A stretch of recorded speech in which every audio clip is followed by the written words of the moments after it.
Good morning, everybody, and welcome to another edition of Real Talks. I'm your host, David Steele. I hope everybody is having a fabulous weekend and doing, some very cool stuff and all of that. Special show today. I didn't do one yesterday because I was off seeing the movie of the week, and that is Fast 10. And I'm actually going to be, not after this, but later on today, come back here, guys, and myself and Matthew Anderson, who has been on the channel a few times. Stay tuned because we are going to be doing a complete and total spoiler cast of the new Fast X. And I actually have a story later on that's really going to it's a good story. So it's going to be interesting to see what happens. And we have a lot more to get to in the spoiler cast. So stay tuned for that. Okay. So I don't have anything really off the top, but I thought we'd just dive into it. So let's just start with the first story.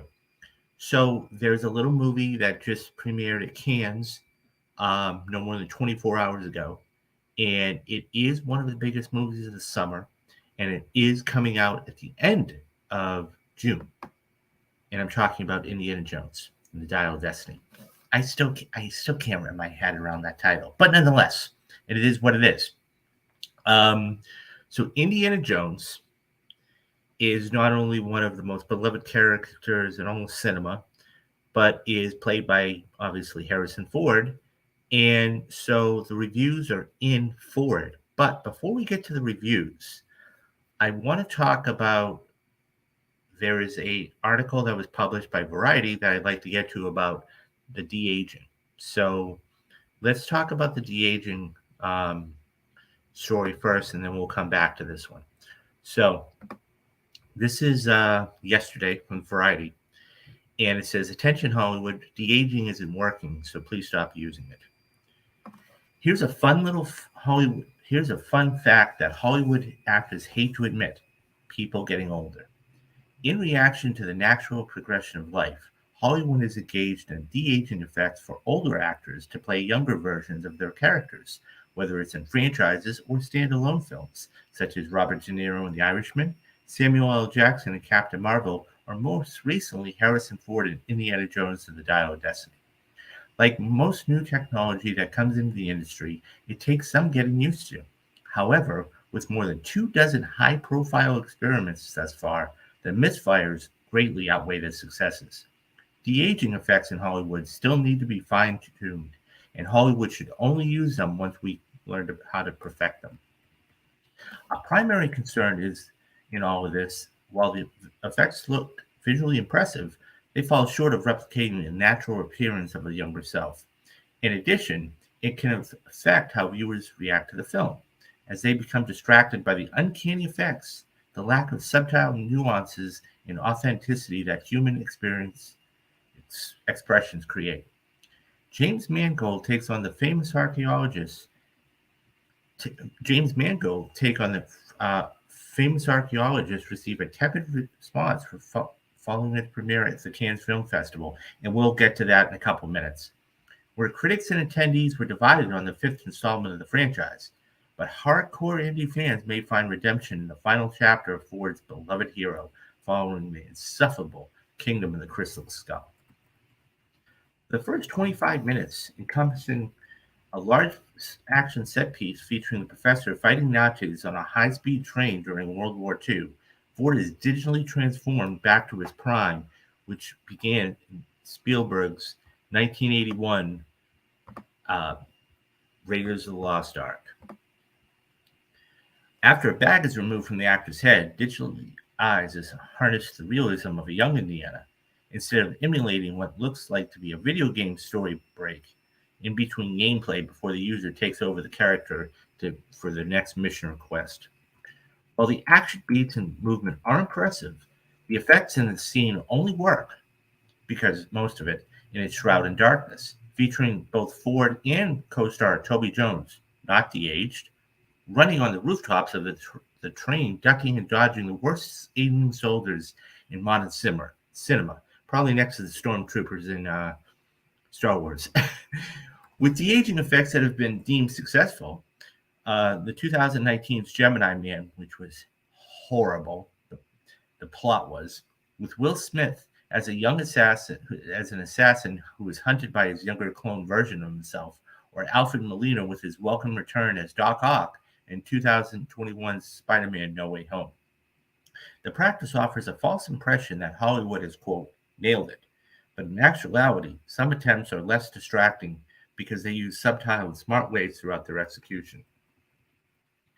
It can be argued if there is such a thing as being, quote, too old to be de-aged, end quote.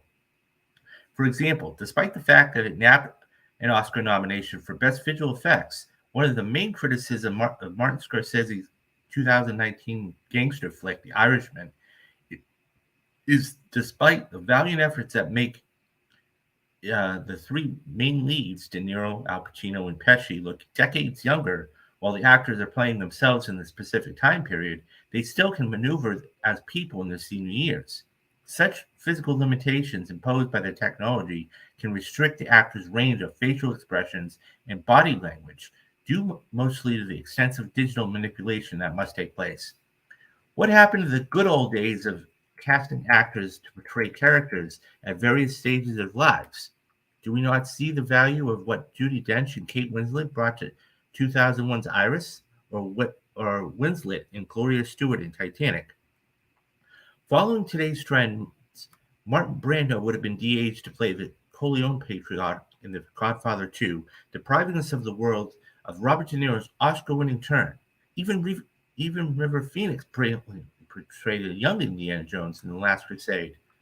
The harsh truth is that there is a fundamental difference, which can be recognized by the naked eye, between someone in their 20s and 30s who can navigate the world versus someone in their 70s and 80s. That could explain how Mads Mikkelsen, who's 57, who plays the villainous Jalger Voller, has no trouble transitioning from his 1939 self to his 1969 self. Hindsight and time always allow perspective and reflection. So even though David Fincher's The Curious Case of Benjamin Button won the Oscar for visual effects back in 2010, it may not have been the best idea to retrofit Brad Pitt's face on the body of a young child who looks like an old man. But then they have a real-life baby at the end, which logically doesn't precisely track. Interestingly enough, we've seen the technology used in older males and seldomly in women.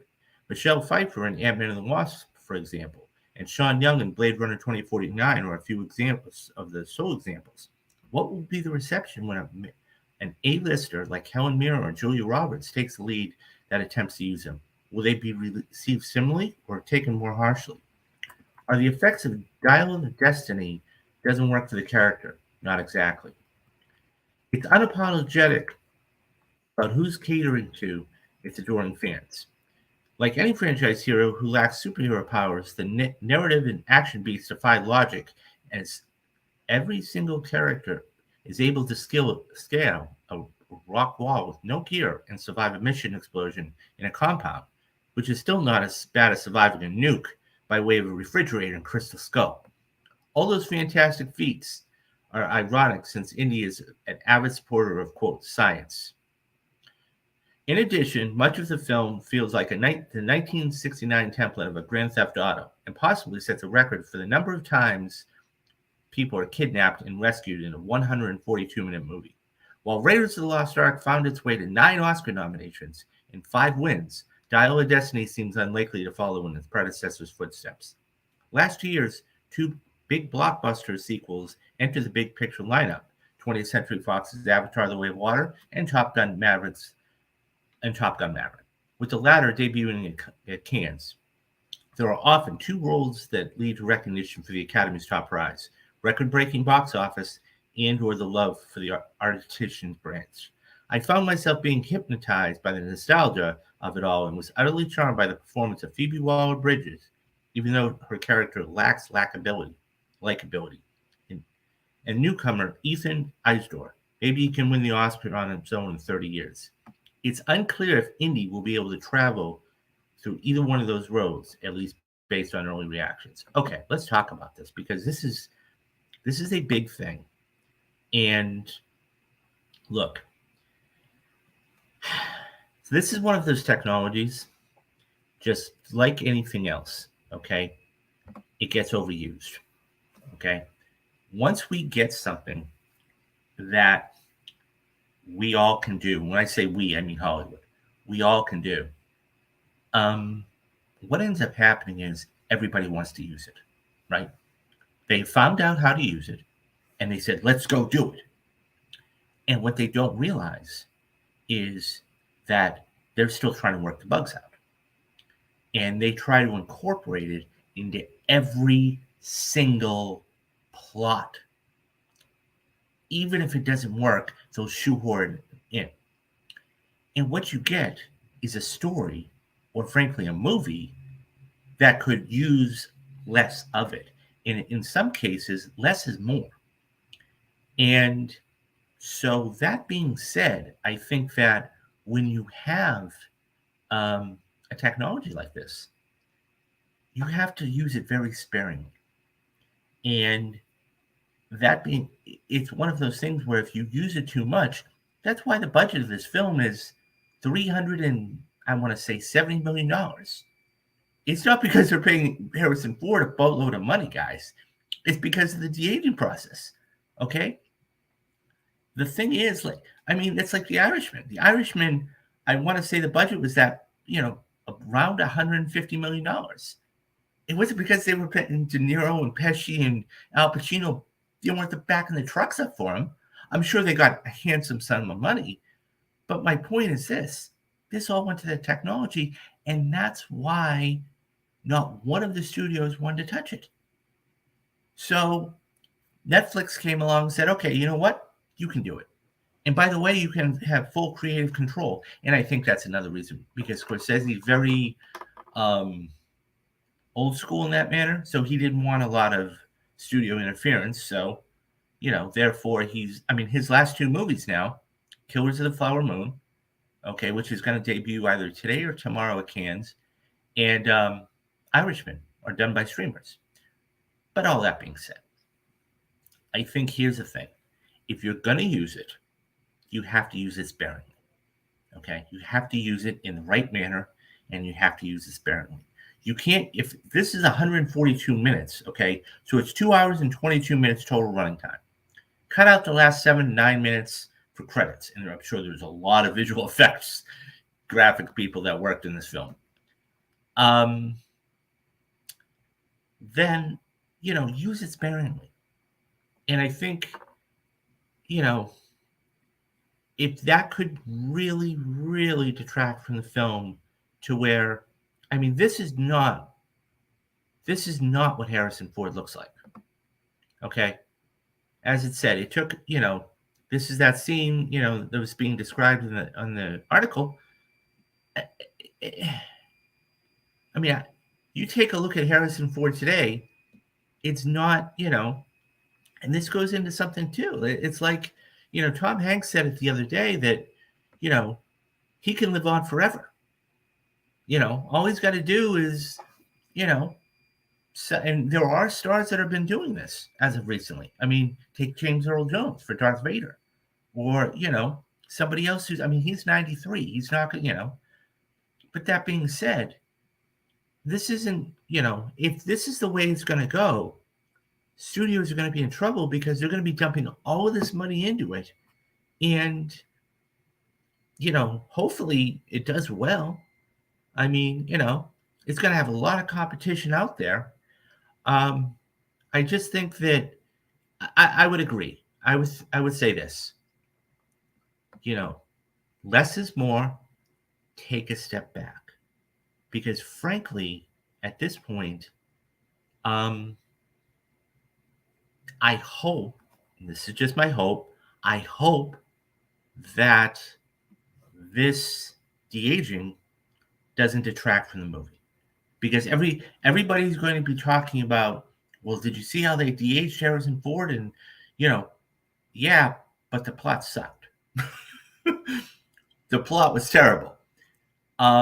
So I don't know. I think that, like I said, less is more, and they have to use it very, very sparingly. And when they do that, and when it's right for the story, then you can use it. So Anyways, guys, what do you think about the de-aging process and deep fakes and everything else? Do you think this is the new way of Hollywood that everybody's going to continue to use it until they perfect it? Or do you think they're going to take the low road and actually wait on this? Do you actually do some sort of deep fakes or de-aging? Can you do that with Photoshop and whatever else? I don't know. So this would all be new information to me. Leave your thoughts down in the comments. I'd love to hear them. I'll get back to everybody. Okay. So we go from one Indiana Jones story to the other. So this is, once again, this is a film that's been long anticipated. It's been long awaited. I never saw Kingdom of the Crystal Skull because I wasn't going to subject myself to that. And then people had an idea, a lot of people, including myself, would have liked if Indy had just ridden off into the sunset in '89. And if that had happened, I think everybody would have been okay with that. But coming back to try and do another Indiana Jones movie, even a young Indiana Jones movie with his son, and it just didn't work. It's one of those films that everybody they forget about. Never happened. So that being said, so this one, and we alluded to it in the other piece, talks about the reactions. So here's what some of the critics are actually saying about this new Indiana Jones movie. Okay. So this comes to us from the THR. Indiana Jones and the Dial of Destiny premiered at the Cannes Film Festival on Thursday night. So it was Thursday night that this actually premiered. At the Glitzy Palace screening, director James Mangold and stars Phoebe Waller-Bridge, Mads Mikkelsen, Boyd Holbrook, Ethan Osdor enjoyed a warm 5-minute standing ovation from the crowd. But it was Indy himself, Harrison Ford, who was at the center of attention, with the actor visibly moved to tears by the reception. Not soon after the premiere, the first reviews of the film, which will hit theaters on June 30th, came trickling in.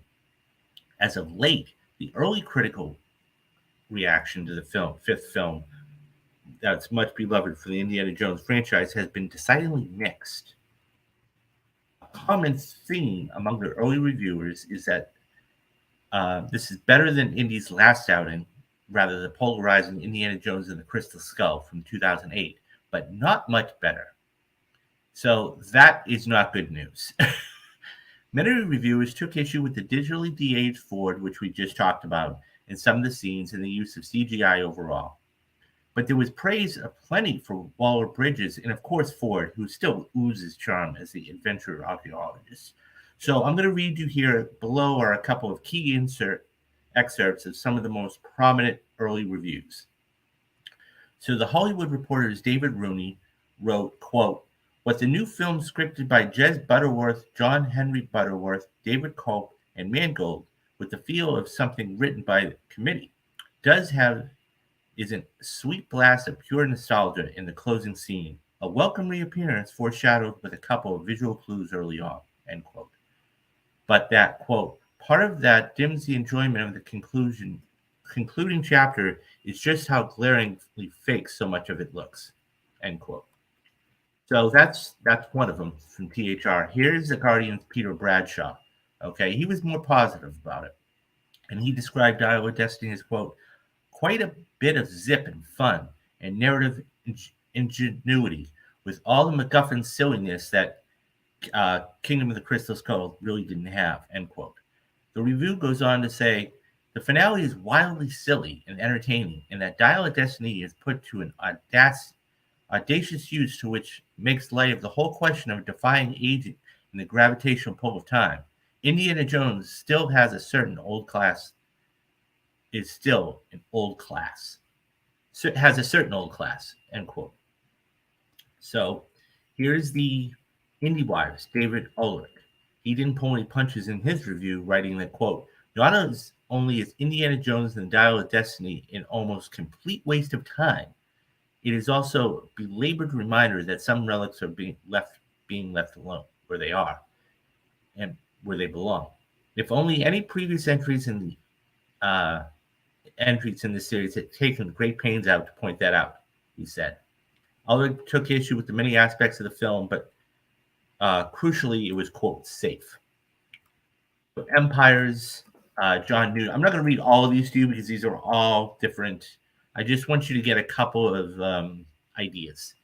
So, in contrast, Empire's John Nugent was very high on Dial of Destiny, writing, quote, all of the hallmarks of the series are there that you'd hope there'd be, lovingly preserved in archaeologists' treasures, Nugent wrote.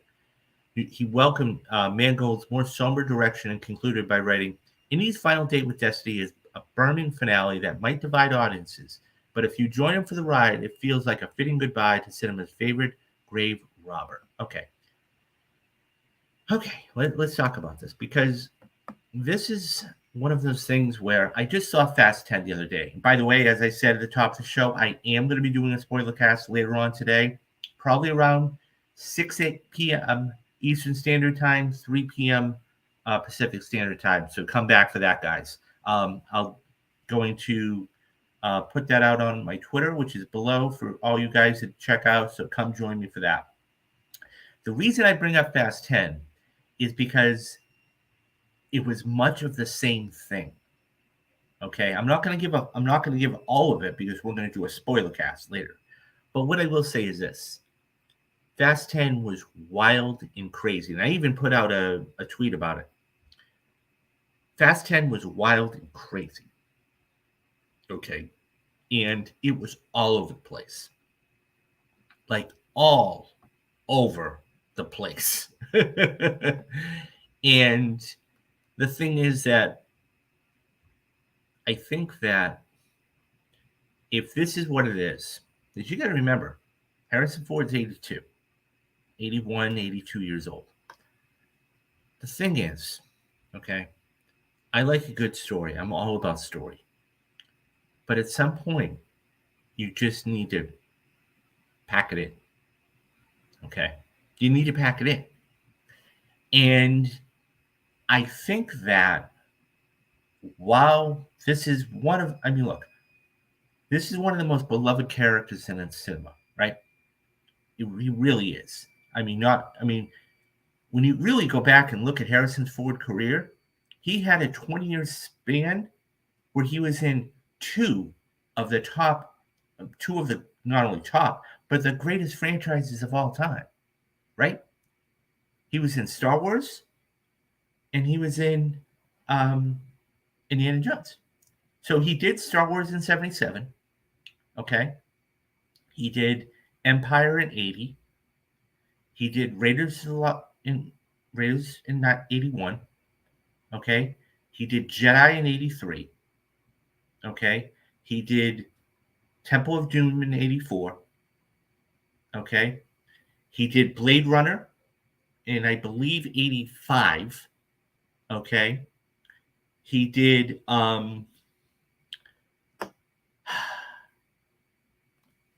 something else, okay? He did Last Crusade in 89, okay? And then from that, he transitioned to an action star. Okay, he did Clear and Present Danger. He did Patriot Games. He did Witness in 88. He's done drama regarding Henry. This is a unbelievable actor. So when he gets put off into the sunset in 88, 89 with Last Crusade, everybody said that was perfect. That was perfect. But to hear one of those reviews say this is not much better than Kingdom of the Crystal Skull, that's not a good sign.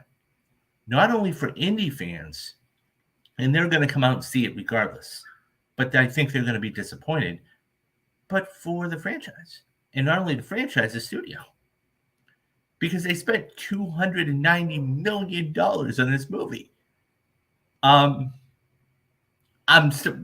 we're going to be covering it here on the channel. I'm still going to go see it. And the thing is that I can't wait for this movie. I hope, fingers crossed, I hope this does well. But, you know, it is what it is. And I hope that Universal or the studio, I hope they've learned their lesson. Because maybe they decide, okay, we need to move on from this. So I don't know. When you get mixed reviews, now I would be very curious to see, because we're about a month out from this. I'll be very curious to see what kind of, when we do projections for this, or they do projections and we talk about it here on the channel, how big it's going to be. Right? So, I mean, you have some of the biggest movies of the summer coming out still. Okay? You've got The Flash on the 16th. You've got Transformers on the 9th. Okay? You've got Across the Spider-Verse coming out on the 2nd. So that's going to cannibalize some of your box office. It'll be interesting to see. Anyways, guys, what do you think about the reviews of Indiana Jones and the Dial of Destiny? Are you a hardcore indie fan? Which one of the Indiana Jones film is your favorite? Is it Raiders of the Lost Ark? Is it Last Crusade? Is it Kingdom of the Crystal Skull? Are you going to go see this opening weekend? Leave me your thoughts down in the comments, and I'm going to get back to everybody. Okay, so we move from films that are going to be coming out to something that's going to actually be closing. And so Disney, as we all know, owns Star Wars, and they've had tremendous success making billions and billions and billions of dollars. So a couple of years ago, and I didn't even know this existed. So a couple of years ago, they opened this hotel, okay? And it was called Galactic Star Cruiser. Now, Galactic Star Cruiser is a place you could go if you want to really, I mean, this is for your hardcore, diehard, cosplay type of into Star Wars kind of thing. But the kicker was it was really, really expensive. Okay. It was $6,000 for almost a 48-hour stay. So the reason I bring this up is because it's going to be closing its doors. So this comes from the THR. Disney's expensive Galactic Star Cruiser Hotel is to close less than 2 years after opening. Get this. Get a windowless theme park hotel and a mandatory stay that costs the family $6,000 per visit. Didn't work out. And by the way, here's the room. Here's the room. Okay. $6,000. Disney has decided to shutter its Star Wars themed Galaxy Star Cruiser Hotel less than 2 years after opening it. The ultra ambitious project opened in March of 2022 near the Disney World Resort in Orlando. The Starship's final voyage will be in September. A stay roughly costing $1,200 a person for the 2-day all-inclusive interactive role-playing adventure where guests interact with characters from the sci-fi saga and enjoy themed games, food, and drink will be now closing. Now the Starship will be decommissioned and sent to the scrapyards. Star Wars Galaxy Cruiser is one of the most creative projects ever and has been praised by our guests and recognized for setting a new bar of innovation and immersive entertainment, Disney said in a statement. This premium boutique experience gives us the experience to try new things on a smaller scale of 100 rooms. As we prepare for its final voyage, we will take what we've learned to create future experiences that will reach more of us guests and fans. Indeed, Star Wars fans who visited the hotel generally had high praise for the concept, averaging a 4.5 on TripAdvisor. If you are into Star Wars and you enjoy role playing, this is absolutely worth it, wrote one reviewer. In addition to the lodging, food, it's a lot of food, park admission, including Lightning Lane, access to the rides, which you are really paying for is the experience that is to be put on by the characters and crew members. However, notably, it is the fact that there were only 43 reviews among the guests who did not enjoy their stays. One who described the experience, quote, as like being in jail, end quote, and another who dubbed it the most expensive ripoff of my life, saying that they had to spend most of their time staring at their phone in order to participate in the role-playing games. The hotel is surprisingly small, as you can see there by the picture, with few themed spaces to explore. Even the garden climate simulator, which is supposed to help with claustrophobia, is small. I really don't know why it's so tiny. There is plenty of land to work with. It doesn't feel immersive. It feels cramped. The pandemic likely made the concept a tougher sell for the virus weary, given the prospect of being confined into an enclosed area for a prolonged period of time. Galactic Star Cruiser will at least be remembered for the perfect destination for families who love Star Wars and role playing and had an extra $6,000 to spare and a high tolerance for enclosed spaces. Okay, let's talk about this. Boy, oh boy, $6,000. I love Star Wars. I mean, I'm not this diehard, oh my god, I can't live without it kind of guy. But I love Star Wars. I enjoy the films. I enjoy certain things. But the fact that you're paying $6,000 for 48 hours, essentially 48, almost 48 hours. I mean, you're not even getting 48 hours. You're getting, because checkout's at 10 a.m., right? So if check-in's at 1, you're not even getting 2 full days there. So the turnaround is extremely fast. Beyond that, though, can we talk about the price and what they're, in their statement, of course, they're saying, well, we're trying to, we'll learn from our experiences. Well, no kidding. It's $6,000. Okay. This premium boutique gave us the opportunity to try things on a smaller scale of 100 rooms. We'll learn to create future experiences that are more, in reach of our. How about less expensive? How about less expensive? Because that's what it comes down to. I mean, look, when you go on vacation, okay, you're going to spend money. We know that, okay? But the problem is you don't want to have to worry about anything, whether it's food, whether it's lodging, whether it's admission to the parks, anything. And I think, I mean, these bunk beds look horribly. Is it me? I mean, I'm not a claustrophobic kind of guy, but those look terribly small. I mean, that guy can barely, I don't know, maybe that guy's probably 5'8", 5'9". He could barely fit into that. Right? I mean, the beds look more, spacious than. Now, we have the video, the TV camera there, or the TV screen there. I don't know what those things are on the wall, probably an intercom. I'd love to know if it's that whole thing. I would have loved to have seen more of it. Okay? But, if you're really paying for the experience of it, I mean, how much food is, of course they're going to give you a lot of food to make you feel like, well, I'm going to get more for my money here. I go to Las Vegas all the time. And the thing is, that's why everything's so cheap in Vegas. They give you a boatload of food. I mean, you can get a steak, a decent steak, for $15.99. Okay? And it's because they're taking all your money. Okay? This is just, at the end of the day, this is closing because it's just too high priced. Call a spade a spade. It is too high priced. If it had been a week,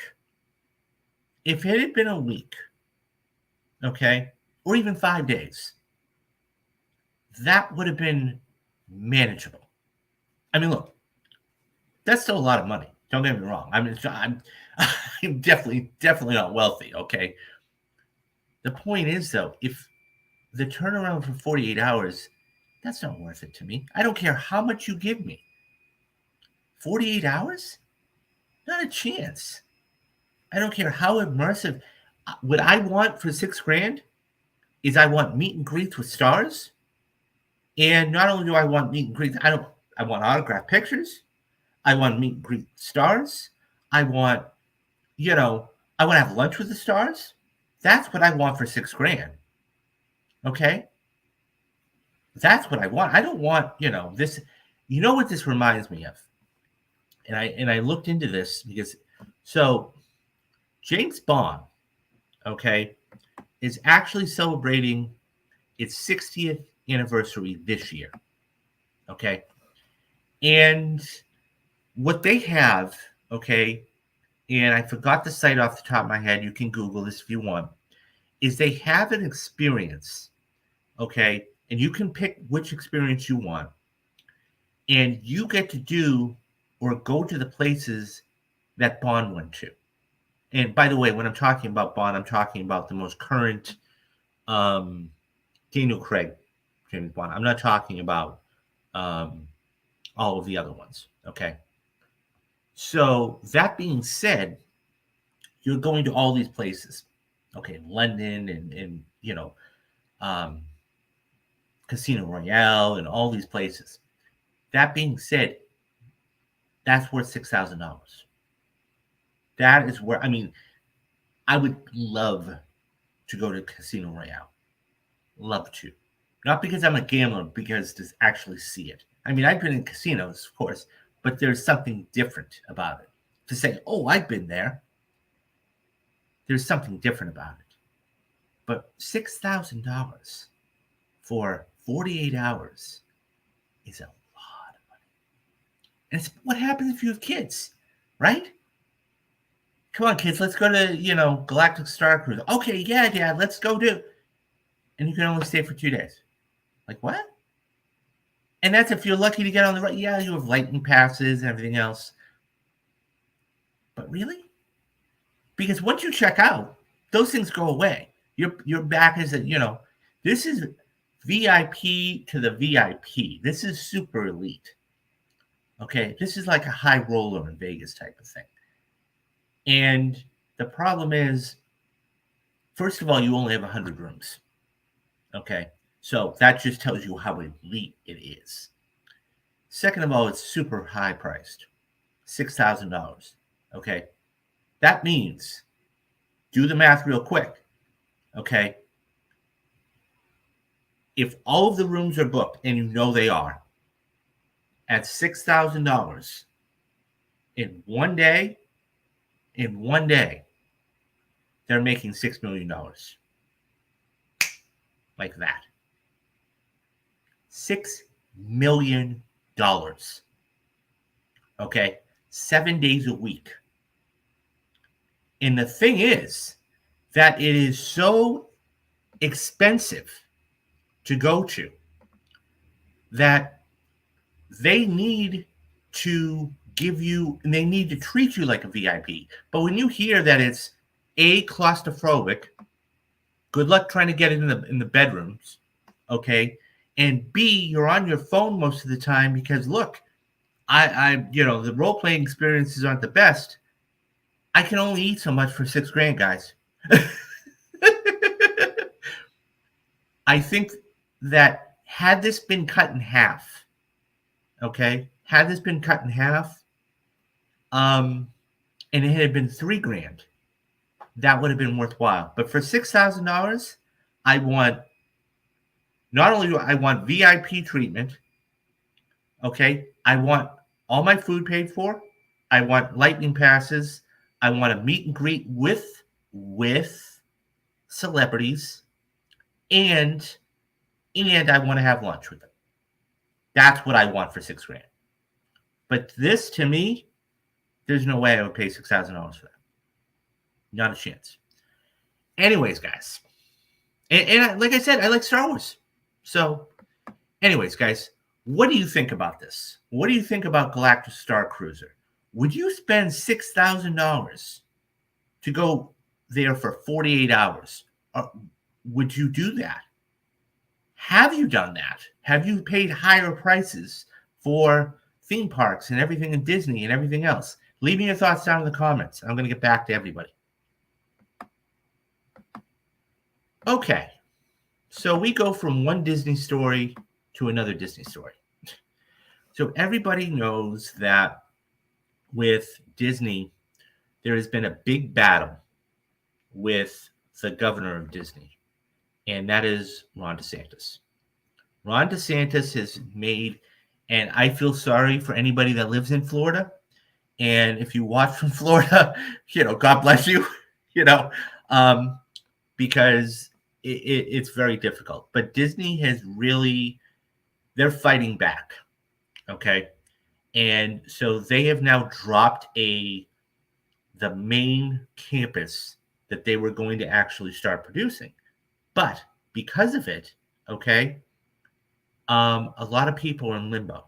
So this comes from the Hollywood Reporter, okay? And it talks about, sorry about that, guys. It talks about how Disney has actually dropped the plans for this. Disney is abandoning plans to build a new campus in Lake Noah, Florida. In a memo sent to employees Thursday, Josh D'Amaro, chairman of Walt Disney Parks and Resorts and Disney, said they would not be moving forward with the construction of the campus due to, quote, considerable changes that have occurred since the announcement of the project, including new leadership and changing business conditions, end quote. The project was announced under the leadership of then Disney CEO Bob Chapek in 2021. The decision comes as a part of the larger legal battle between Disney and Florida Governor Ron DeSantis, which began in March of last year with the entertainment company's opposition to Florida's so-called Don't Say Gay bill. Tensions escalated in April when Disney and DeSantis alleging that the governor's oversight board illegally voided an agreement that transferred certain powers of the company dissolved by Reedy Creek Special District back to Disney. Disney has already delayed the relocation of about 2,000 workers in its park, experience and products division, including many Imagineers. The people responsible for designing the park's theme parks and rides to the Lake Noah campus until 2026, amidst the fight of the Don't Say Gay bill, as well as the desire to provide those employees to more flexibility, the company said at the time. Now, Disney is no longer asking employees to relocate there, though D'Amaro notes that some 2,000 have already been moved. This was not an easy decision to make, but I believe it's the right one. As a result, we no longer will be asking our employees to relocate, he wrote in a memo. Iger hinted a withdrawal from Florida on May's 10th earnings call, when he said he was, quote, closely evaluating where it makes sense to direct future investments, end quote, in Disney's theme park business. He appears to directly taunt DeSantis, saying, doesn't the state want us to invest more, employ more people, and pay more taxes, or not? So this is the full memo that D'Amaro wrote. He said, team, I want to let you know that we've just begun communication regarding our updated plans for the Lake Noah campus. As many of you know, the company has decided to build a new Disney campus in Lake Noah, and many of our cast members, Imagineers, and employees were asked to commit to a move to Florida. While some were very excited about the new campus, I know that this decision and the circumstances surrounding it have been difficult for others. Given the considerable changes that have occurred since the announcement of this project, including new leadership and changing business conditions, we have decided not to move forward with the construction of the campus. This was not an easy decision to make, but I believe it is the right one. As a result, we will no longer be asking our employees to relocate. For those who have already moved, we will talk to you individually about your situation, including the possibility of you moving back. It is unclear that the power of this brand comes from it is clear to me that the power of this brand comes from our incredible people, and we are committed to handling the change with care and compassion. I remain optimistic about the direction of our Walt Disney World business. We have plans to invest $17 billion and create 13,000 jobs over the next 10 years. I hope we're able to do so. We are committed to our teams who call Central Florida home, and to all of our cast members around the world. I want to thank you for your continued dedication to the parks and experiences, and for delivering the world-class entertainment to our guests. Okay, let's talk about this because it's important. Okay, here's the thing.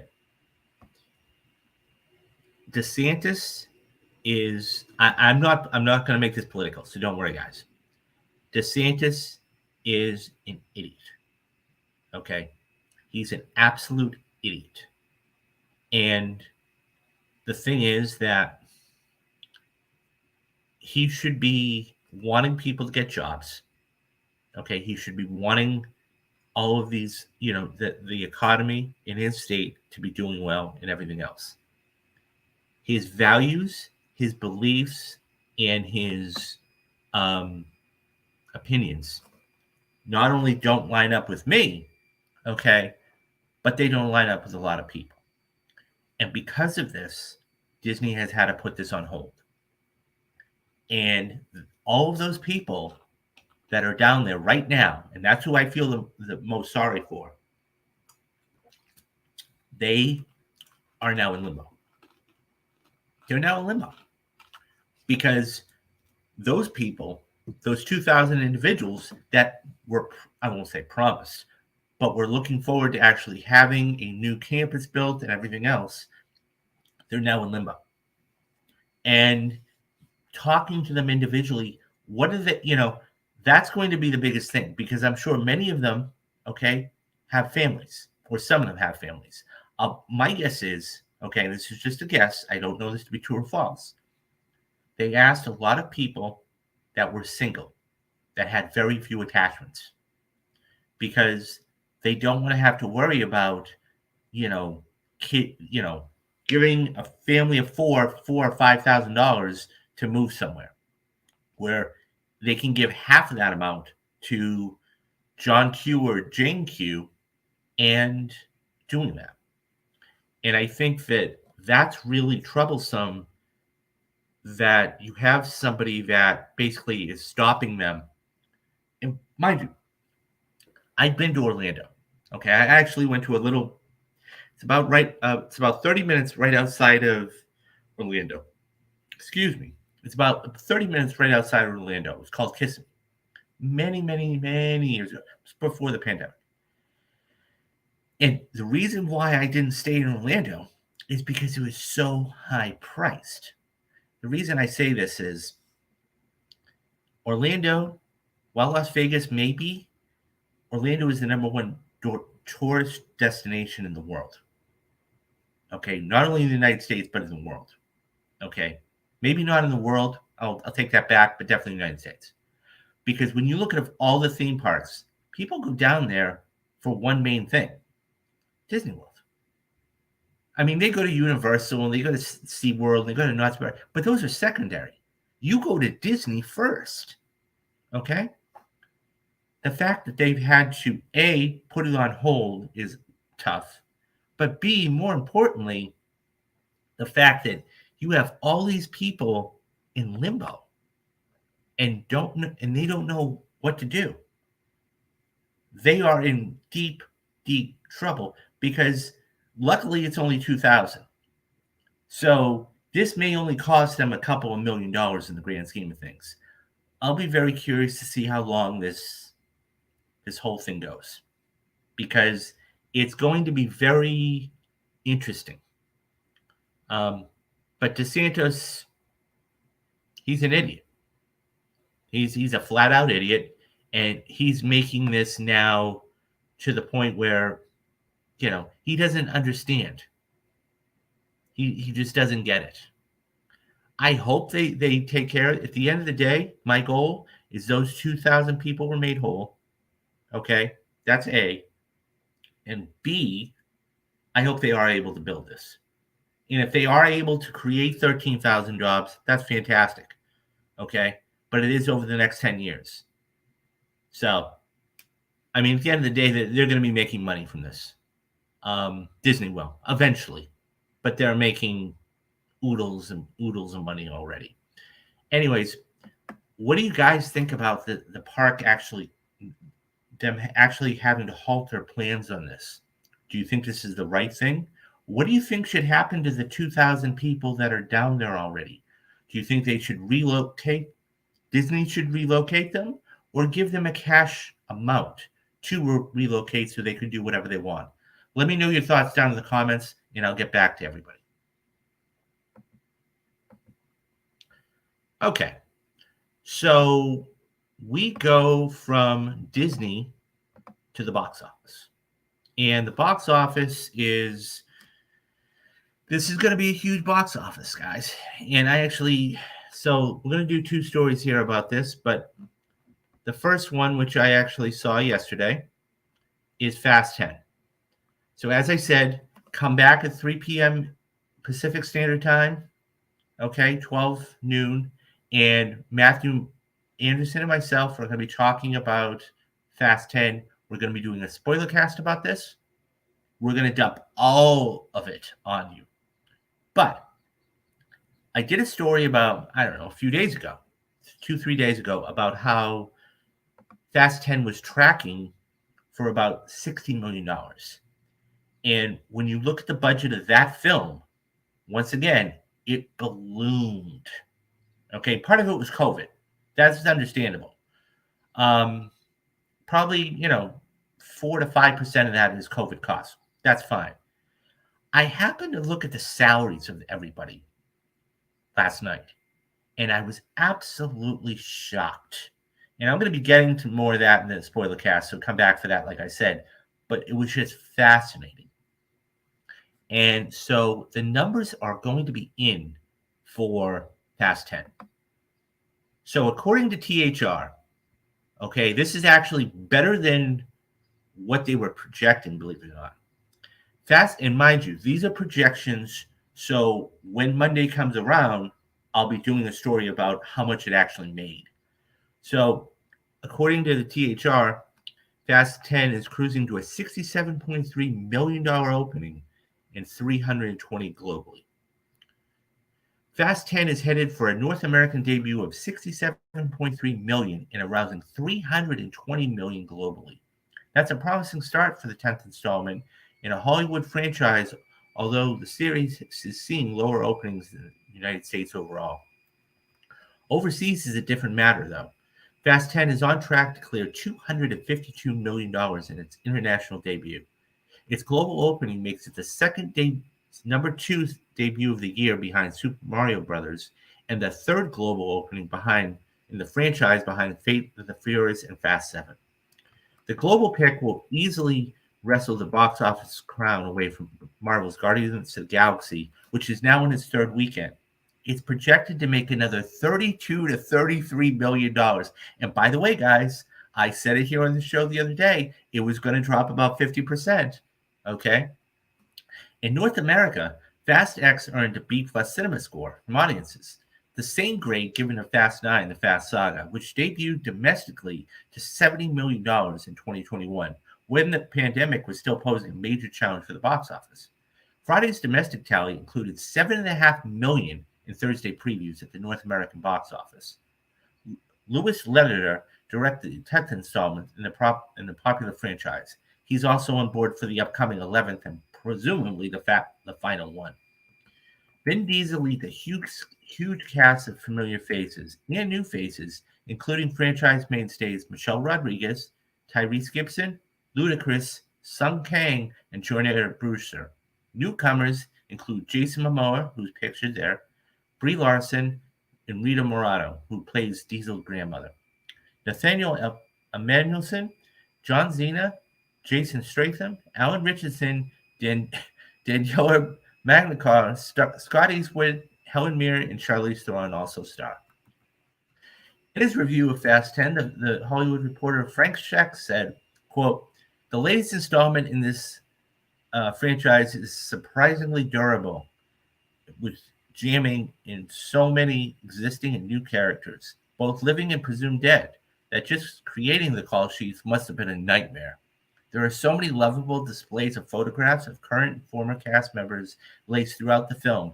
You begin to wonder if you're watching an action movie or the world's most violent bar mitzvah. End quote. Over the course of the many Fast films, Dom Toretto, played by Vin Diesel, and his family have outsmarted, outnerved, and outdriven every foe in their path. Now they confront the most lethal opponent they've ever faced, a terrifying villain played in Mimosa, emerging from the shadow of the past, who's fueled by blood rage and determined to shatter the family and destroy everything and everyone that Dom loves. Okay, let's talk about this real quick. This is just one of those movies that I don't even know like where to start because it is so. I put out a tweet the other day. It is just so wild and crazy that it's just so overpacked with not only action, because there is a lot of action. I mean, one of those set pieces, you know, it just it's unbelievable that the Rome one. So anybody who's seen the picture knows what I'm talking about. That you know, it's so wild, it's so crazy, it's so out there that I didn't know where I was going sometimes. But I gotta say, I turned my brain off and I had fun with it. I mean, not everything needs to be, story driven, action, and everything else. That being said, this is a good movie. I mean, I won't say a good movie because the story is all over the place. The action was fun. Okay, there were a lot of characters that had very little to do, but okay. Getting back to the box office, though, it's impressive because when you look at what this was projected to do, okay, and like I said, it was projected at 60 million. So this was the high end was 73, the low end was 60. So this is right in that 67 million. Now, obviously, final numbers are going to come out on Monday. But let's say it hits 68, 69 million. Call it 70. Let's just call it 70 million. That's not bad for opening weekend. But this is going to struggle just to make a profit or break even. It's made $323 million. Okay, we know that. This has got to make about $800 to $850 million just to turn a profit. And it really only has one more week to do any more damage, and that's next week. It is Memorial Day. It is, everything else. But once June starts, forget about it. Forget about it. So I think that I don't see this not only not turning a profit, I don't even see this getting back to even. I mean, yes, it's going to make its budget back. Okay, fine. This is probably, at the end of the day, this will be lucky to get right around $600 to $700 million. That's what it's going to do. And then you've got to ask yourself a lot of questions. Number one, I mean, they've already said they're going to make one more. Okay, fine. But that needs to be it. That needs to be it. Because it's just too big. The budget is just ballooned. I mean, we have 2 or 3 movies this year. This is the other one. This is the second film that has a budget over $300 million. So you have to ask yourself, how is this going to turn a profit? I don't know. Anyways, come back. I would just say this. If you want to know my full thoughts about this, come back a little later on. As I said, 3 Pacific. 3 Pacific, 12 Eastern, 6 Eastern. I'm sorry. Let me try that again. 6 Eastern, 3 Pacific. I'm going to be talking with Matthew, and we are going to be doing a breakdown of Fast 10 what we liked, what we didn't like, where we see it going, the end credits, all of that stuff. But anyways, guys, what did you think about Fast 10? Have you seen Fast 10 yet? If you did, what did you like? Who did you like? And what did you like or who didn't you like? Um, you know, without spoiling it, what did you think of the end credit scene? Okay, just generalized thoughts without anything specific. What did you think of the end credit scene? Let me know your thoughts down in the comments and I'll get back to everybody. Okay, so we go from one movie in particular for the blockbuster season to the whole thing as a whole. Okay, we just were talking about Fast 10, okay, which is going to be another blockbuster. Okay, so according to THR, again, the magic number for the summer box office could be $4 billion. And I think legitimately has a chance to surpass $4 billion. We'll talk about that in a couple minutes. After more than 3 years of the World Health Organization, they announced on May 5th that COVID-19 is no longer qualifying as a global emergency. James Gunn's Guardians of the Galaxy Volume 3 opened in theaters the same day, kicking off the summer box office. Never has there been a summer season more critical to Hollywood's movie studios and cinema operators as this one, as both look to rebound from COVID-19 lows. I have long said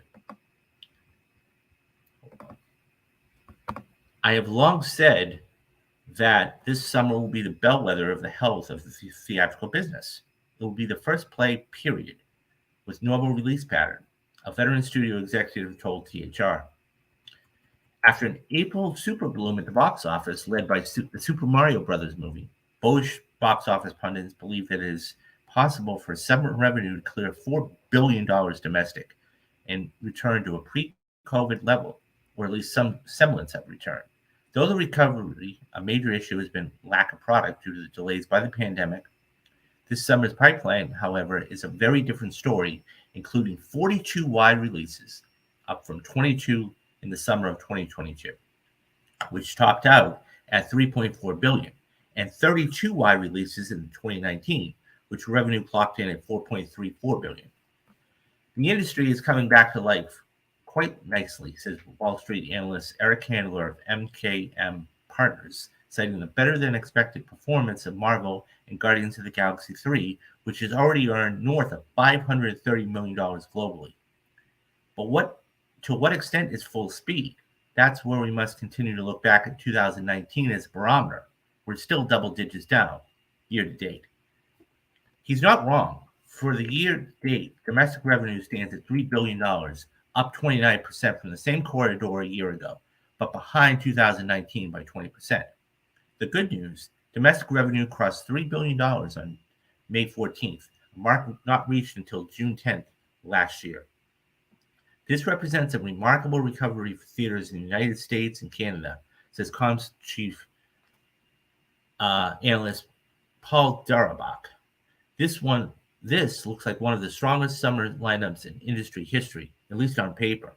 Adding fuel to the fire is a nice trend of crowd-pleasing movies that are showing incredibly strong week after week holds. This could also be a determining factor hitting the $4 billion threshold. The breadth of the summer slate is impressive. From Disney's Little Mermaid, which is coming out the 26th, Pixar's Eternals, the 16th, The Flash, which is also being released the 16th, Warner Brothers' Barbie, July 21st, Oppenheimer, which is being released the same day, and the next installments of Fast and Furious, which we just had, Indiana Jones at the end of June 30th, and of course, Mission Impossible, July 12th. We no longer feel like we're playing on defense, an optimistic AMC theater chief Adam Aaron told THR during the annual confab of theater owners at CinemaCon in April. We're no longer in survival mode, but rather in thriving mode.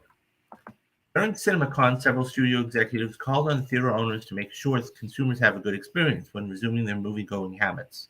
That includes pricing and curbing the number of trailers and third-party ads. At AMC locations, for example, there are 20 to 25 minutes of trailers and a Nicole Kidman public service announcement, while Cinemark's pre-movie show includes trailers and a third-party ad. According to a THR Morning Consult poll, patrons are more amenable watching trailers than a traditional advertisement. However, the majority of those queried said that trailers should run no longer than 9 minutes before a movie starts, and few are in favor of anything longer more than 14 minutes.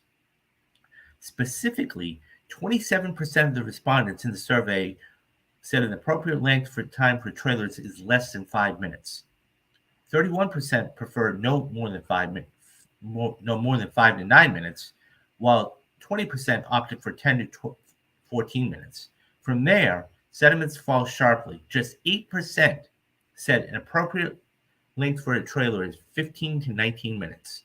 On the other end of the spectrum, 7% of those said they would prefer no trailers at all. Well, of course they would. So we've got a lot of work to do to get back to where we need to be. We're going to keep people coming back to the movies. Paramount president of domestic distribution said, we need a true partnership focused on the long-term health of the business and not on the short-term gains. So I'm going to stop there and then give the chart. So a couple things. Number one, we're definitely going to hit $4 billion. I just don't see us not hitting $4 billion. Number two, I think Guardians is going to be that film. Not only does it have legs, okay, not only is it the first movie of the summer, however, I think it could be a $700 or $800 million film, okay, and that would be a complete success. That being said, let me talk about the trailers for a minute, because I am one of those nerds, okay, that love to read the most boring material you will ever look at in your life, okay? So anybody who's interested in this can go find it themselves. But the MPA, okay, the Motion Picture Association, actually has guidelines for trailers. Not only do they have guidelines for trailers, they have the guidelines for the length of trailers and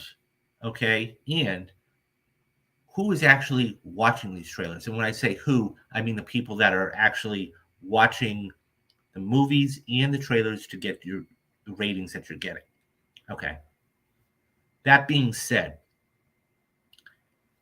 your average run-of-the-mill trailer, okay, is going to run anywhere. So according to the MPA, every single studio out there, Paramount, Universal, MGM, Amazon, whatever, they're allowed one trailer. And by the way, these could have changed, but this is when I read it 3, 4, 5 years ago.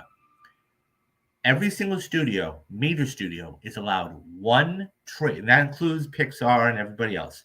One trailer of 2 minutes and 30 seconds. One.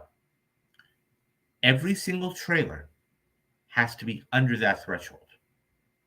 Now, trailers are for marketing. We all know this. If, in fact, the majority of these people, going to Fast X yesterday, I can say I looked at 5 trailers, okay? I looked at The Flash, okay?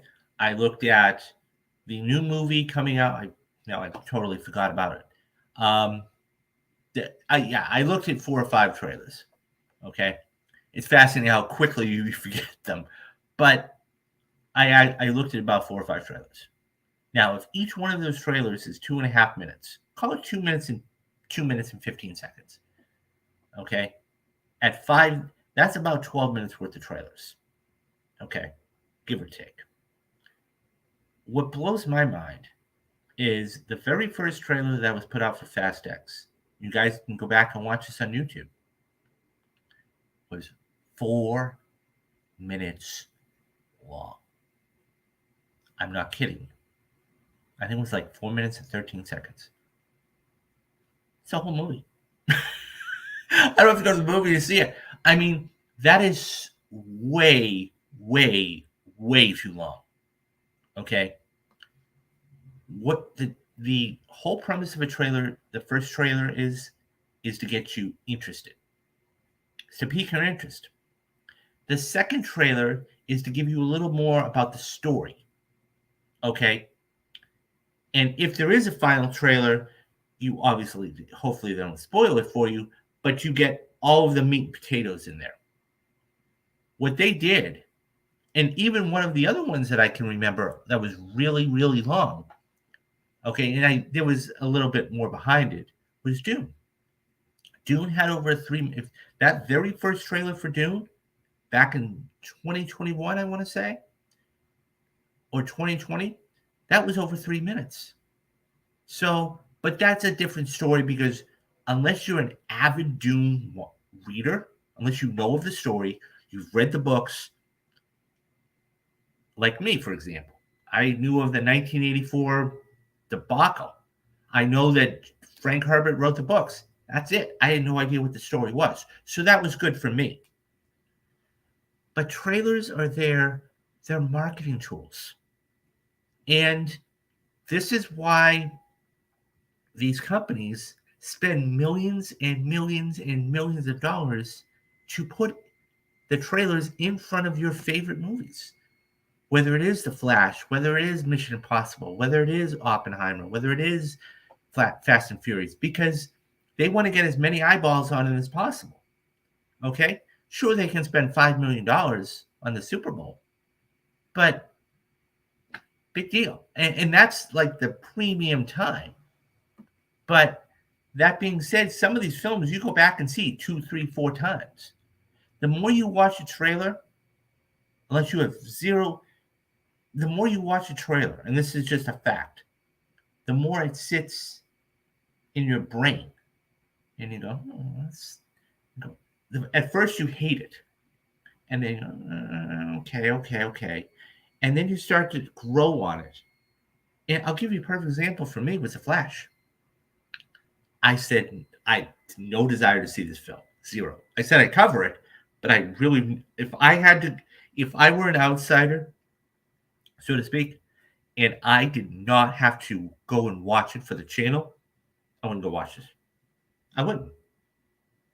But I watched the trailers, and like when I see that, and I saw Fast X in Screen X, I saw Fast X in Screen X yesterday, but I'm like, hell yeah, I want to see this.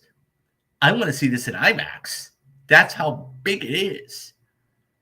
But the trailers are there for not only the fans, but they have to advertise.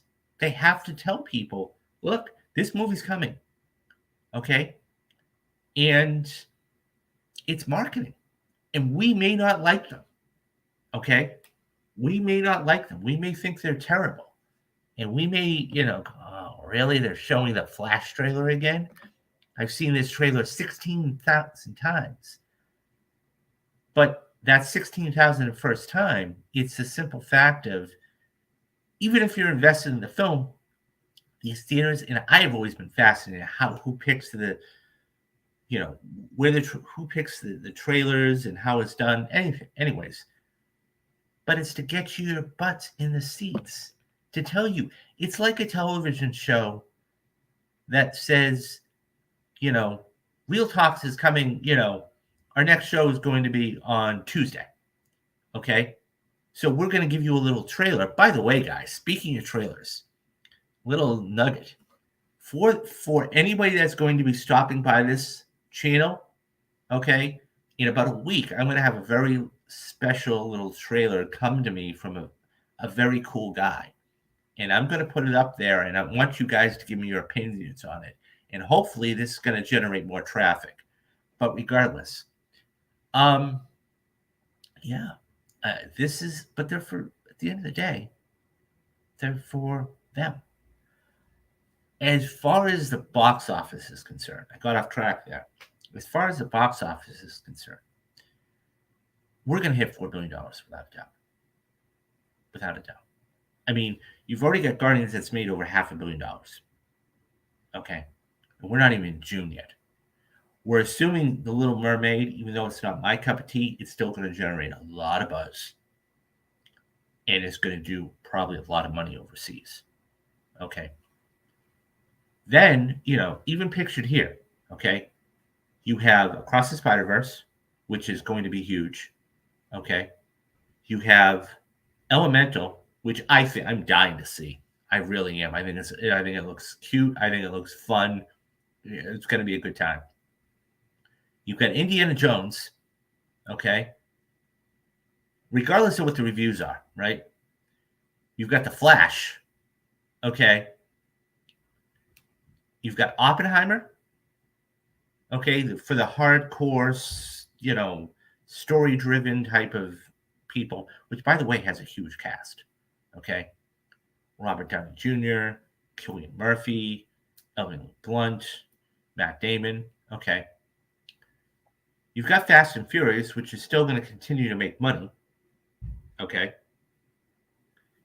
And Barbie.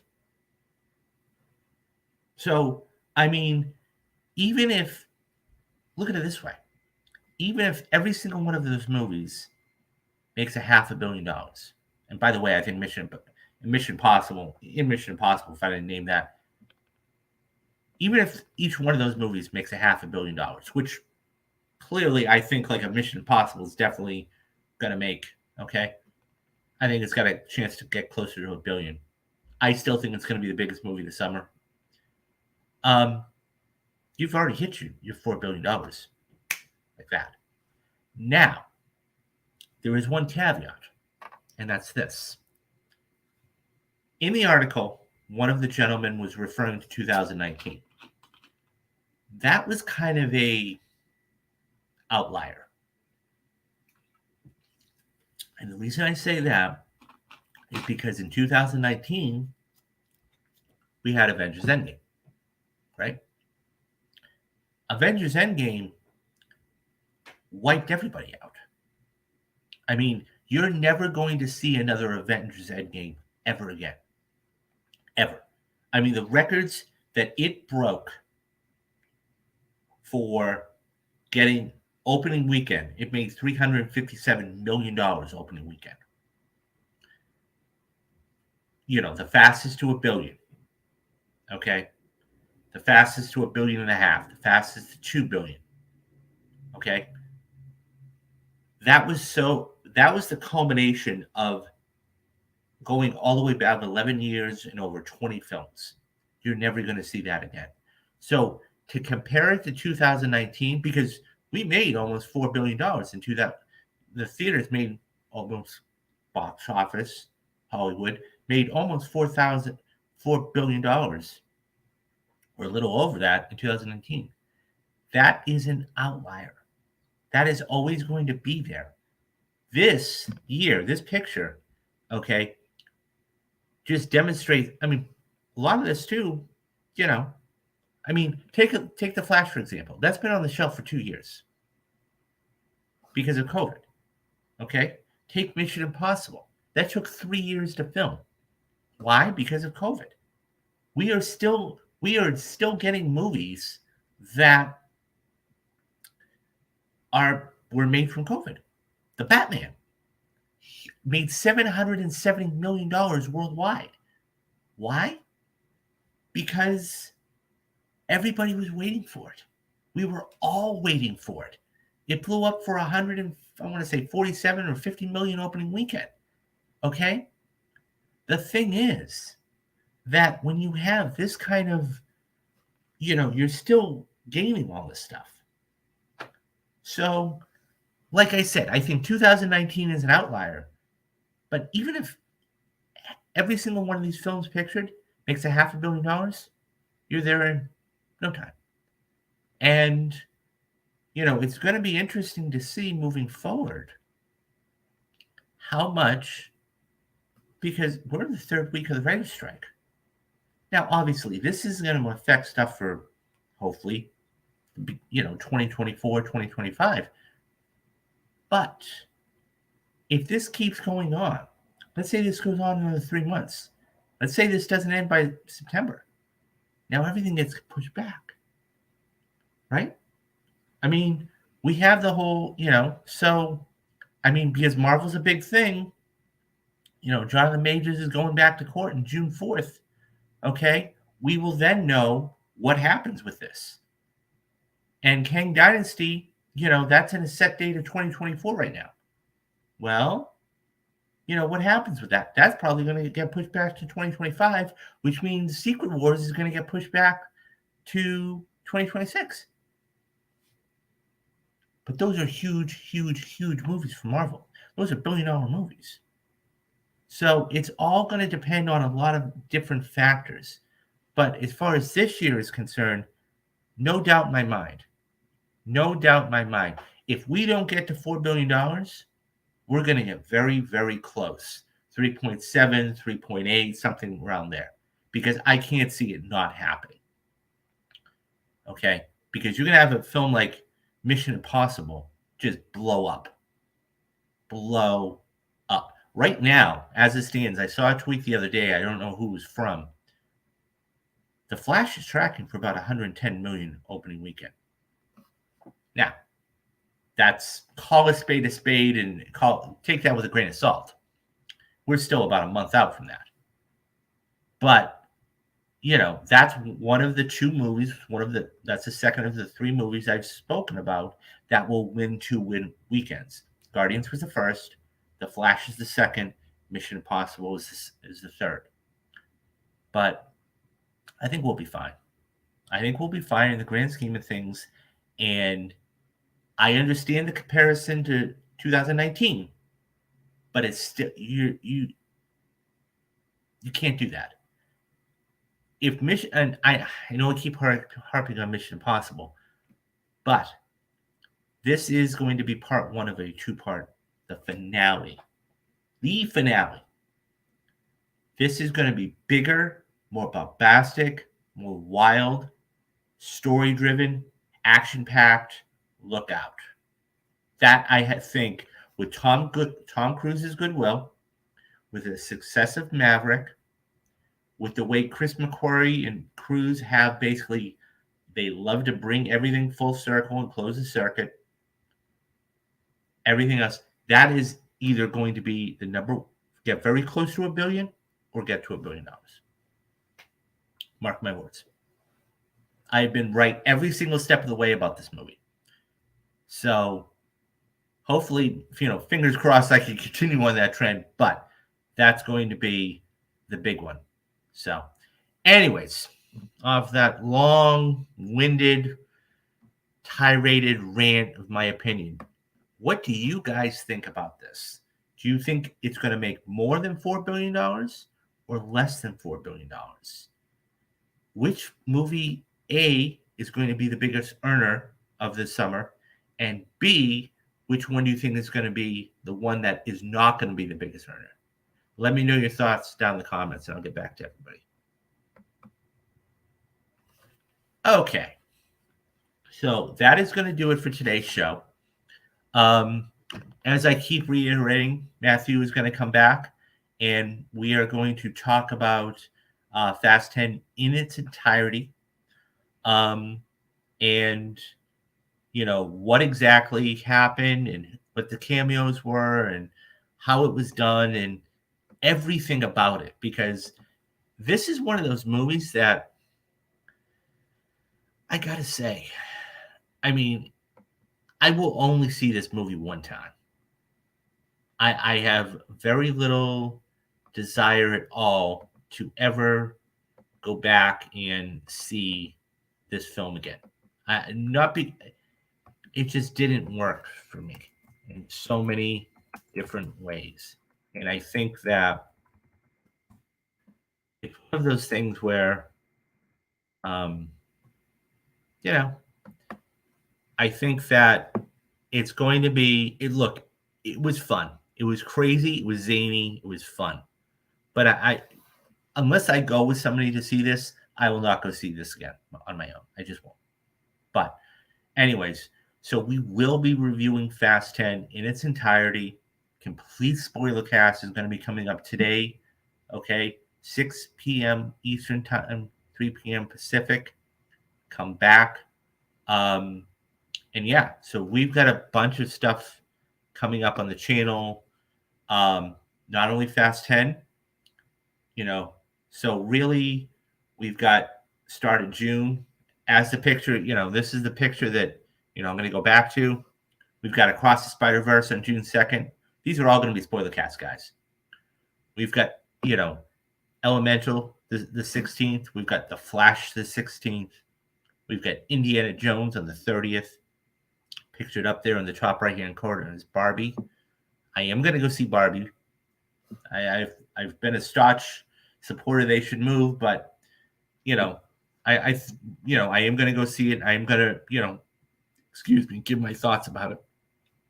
We got Oppenheimer opening the same day, and then of course in July we have Mission Impossible: Dead Reckoning Part 1, which, yeah, I mean, if you can't already tell, I'm on board with Mission Impossible. So we're going to be giving you all those spoiler casts. Perfect movies. In June, we have another perfect movie coming up for you guys, and this one is going to be The Dark Knight. It's a perfect movie. Speaking of Christopher Nolan, it is a perfect movie, hands down. That is, in my opinion, that's his masterclass. I have not forgotten about the Patreon. Okay, I will be sitting down to record Training Day and The Untouchables this weekend. Okay, I'll do a pre-recorded video and then I'm going to put them on there. If you guys do want to support me, as the ticker says, you can do it in a couple ways. Number one, go to that store. There's a lot of cool things there. There's T-shirts, there's sweatshirts, there's hoodies, there's mugs on there. So you can have your favorite cup of coffee. Great gift items, okay? Number two, please, guys, if you stop by or you're an avid watcher of the channel, hit that like and subscribe button because that's going to get this out to everybody, okay? And number three, just tune in on a regular basis, and that's going to be, I always respond to people in the comments and everything else. And I'm trying to grow. As I said, I have a neat little trailer coming hopefully the end of this week. So I actually got the guy who does movie trailers, his voice. So sent him something. It was, I don't know, $70. And I gave him all the information about the channel. I gave him a link to the channel. And by the end of next week, there is going to be a trailer by the movie voice guy on the channel. So look out for that. And yeah, there's just, I think that's about it. So, and I think there's just so much. How did I forget? I've been talking about it for so long. Mission Impossible. I am doing a Mission Impossible rewatch series. I will be putting the next one. I've got to sit down and watch Mission Impossible 3. I will be putting the next one up. By the time July 14th rolls around, guys, which is not that long, six weeks, I will have sat down and watched all the Mission Impossibles. And I'll have basically walked through and dissected all of those. And yeah, that's about it. So do the 3 things you need to do. Be safe, be careful, and have a great rest of the weekend. And I'm David Steele, and you've been watching Real Talks, and come back for the spoiler cast later on. Okay, guys. Bye-bye.